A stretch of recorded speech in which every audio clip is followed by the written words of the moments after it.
High বন্ধুরা, hello সবাইকে শুভ সন্ধ্যা। এই যে আমার দিদি, সবাই দেখেছো হয়তো।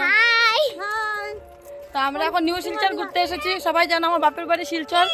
তো আর অ্যাকচুয়ালি কথা হয়েছে, অনেকদিন থেকে আমি লাইভেও আসছি না ফেসবুকে। এই যে সবাই আমরা ঘুরতেছি, অনেক টাইম থেকে ফটো উঠছি। এই যে মার ঘরও এখানে। তো এখন আমরা একটু ঘুরছি, ভিডিও বানাচ্ছি, ফটোশুট হচ্ছে। তো সবাই আমি সবকিছু কথা ব্লগগুলো আজকাল করি না, ফটোশুট খুব মানে হচ্ছে, তো তার জন্য ব্লগটা বেশি লম্বা করবো না। আর একটু টাইম দেখাবো যে দেখো আমাদের শিলচর, নিউ শিলচর। এটা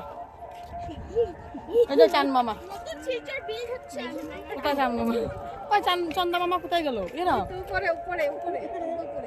ওই যে দেখিয়েছি। এখন দেখো এটা শর্ট ভিডিও ছাড়বো, বেশি বড় বানাবো না। যেতে যেতে অনেক লেট আছে, তখন ভিডিও করবো, তো তাদের সন্ধ্যা হয়ে যাচ্ছে। এখনের জন্য বাই বাই সবাইকে। আর আমার জিজু, সরি জিজুকে দেখানো ভুলে গেছি। এই যে জিজু, বাই বাই। আমি আগে আনতাম। ঠিক আছে, আজকের জন্য বাই বাই সবাইকে।